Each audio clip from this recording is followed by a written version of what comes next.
मागिरहनेछु। सम्माननीय सभामुख महोदय, म आज अलिकति फरक विषयवस्तु उठाइरहेको छु।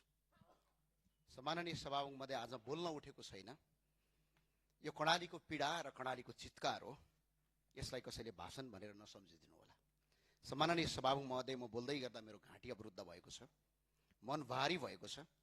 म सधैँ सरको रूपमा प्रस्तुत हुने मान्छे हो, तर म आज अलिकति बोल्न सकिरहेको छैन, किनकि आज मैले कर्णालीमा दुर्घटना देखेको छैन। सम्माननीय सभामुख महोदय, राज्यको असफलता, राज्यको गैर जिम्मेवारीपूर्ण तरिका देखेको छु। सम्माननीय सभामुख महोदय, मेरो कर्णालीमा 18 गते गाडी नदीमा खस्यो।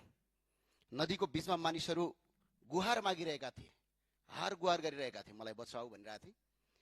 एकजना मान्छे भिरमा अड्किराख्नु भएको थियो, उहाँले जीवनको भिख मागिराख्नु भएको थियो। उनीहरूको गुहार नदीको किनार थर्कियो, डाको लगाउँदा लगाउँदै स्वर सुक्यो, स्वरसँगै उहाँको जीवन पनि समाप्त भयो। गाडी नदीमा डुब्यो र भिरमा अड्केको मान्छेको मृत्यु भयो। डाको लगाउँदा स्वर सुक्यो, आशा सकियो, तर उद्धार आएन। सम्माननीय सभामुख महोदय, त्यही बेला आकाशमा एउटा हेलिकप्टर देखियो, तर त्यो उद्धारका लागि थिएन, मन्त्रीज्यूको सवारीका लागि थियो। सम्माननीय सभामुख महोदय, सरकारका केन्द्रीय मन्त्री कर्णालीको आकाशमा हेलिकप्टरमा घुमिराख्नु भएको थियो, तर यता प्रदेश सभामा भाग पुगेन भन्दै सांसदहरू भागभण्डाका लागि एक आपसमा झगडा गरिरहेका थिए। सम्माननीय सभामुख महोदय, त्यो दृश्य, तर कर्णालीका नागरिक भने नदीमा डुबेर जीवन बचाइदिनुस् भनेर हार गुहार मागिरहेका थिए। सम्माननीय सभामुख महोदय, उद्धार टोलीसँग साधन थिएन।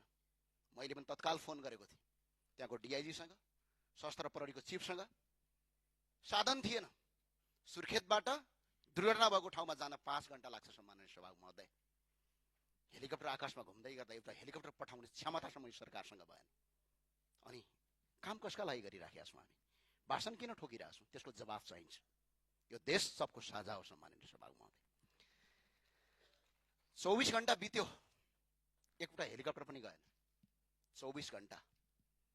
प्रदेश सरकारले पनि 24 घण्टा पछि मात्र निर्णय गर्यो, तर आज भिरमा अड्केको मान्छे हामी बचाउन सक्थ्यौँ, तर त्यो मान्छे बचाउन सकेनौँ हामीले।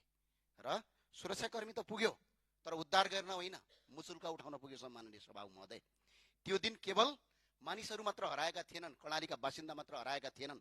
कसैको घरको चुलो सदाका लागि निभ्यो, कसैको आमा आफ्नो बुवा गुम्यो, कसैको आफ्नो आमा गुमायो, कसैले आफ्नो श्रीमान गुमायो, कसैले आफ्नो श्रीमती गुमायो, कसैले आफ्नो सन्तान गुमायो। सम्माननीय सभामुख महोदय, कसैको काख रित्तियो, कसैको भविष्य अन्धकार भयो। सम्माननीय सभामुख महोदय, म यो पीडा केवल देखेर आएको होइन, तपाईँ हामी जस्तो मैले यो पीडा भोगेर आएको, मेरा आफन्त पनि गुमाएको छु सवारी दुर्घटनामा। मैले पनि परिवार गुमाएको छु, त्यसैले यो विषयमा बोल्दा मन टुक्रिन्छ। मैले आज यो कुनै भाषणका लागि भाषण बोलिरहेको छैन। सम्माननीय सभामुख महोदय, मेरो कुरा कसैलाई राजनीतिक रूपमा लाग्न सक्छ, कसैलाई भावुकता लाग्ला, तर जसले आफ्नो मान्छे गुमाएको हुन्छ उसलाई मात्र यो पीडा र यसको मूल्य थाहा हुन्छ। सम्माननीय सभामुख महोदय, म दयाको भिख मागिरहेको छैन। सम्माननीय सभामुख महोदय, सरकारसँग र तपाईँसँग र यो संसदसँग। सम्माननीय सभामुख महोदय, म एउटा प्रश्न सोध्न आएको छु र प्रश्न सोध्छु, यो मेरो अधिकार हो र कर्णाली नेपालमा हो कि होइन यसको जवाफ चाहियो। सम्माननीय सभामुख महोदय, आज मन्त्रीहरू हेलिकप्टरमा सहर गर्दा कर्णालीमा नागरिक डुब्दाखेरि उद्धार गर्न नहुने? कर्णालीका जनता यो देशका नागरिक हुने होइनन्? यसको जवाफ सम्माननीय सभामुखले आज दिनुपर्छ। यो संसदमा रुलिङ गर्नुपर्छ। कर्णालीका नागरिकहरूले बाँच्न पाउने अधिकार छ या छैन? के कर्णालीका युवाहरू यो देशको भविष्य हुने या होइनन्? कि हामी कर्णालीमा जन्मनु हाम्रो अभिशाप हो? आज मैले बोलेको भाषा त्यही कर्णालीको। सम्माननीय सभामुख महोदय, नेपालको सभ्यता त्यही कर्णालीको। हाम्रो कर्णालीले नेपाललाई सम्पत्ति दिएको छ। सम्माननीय सभामुख महोदय, तर सधैँ विभेद मात्र भएको छ। म त्यही भएर सम्माननीय सभामुख महोदय भन्न चाहन्छु, कर्णाली नेपालमा पर्छ कि पर्दैन?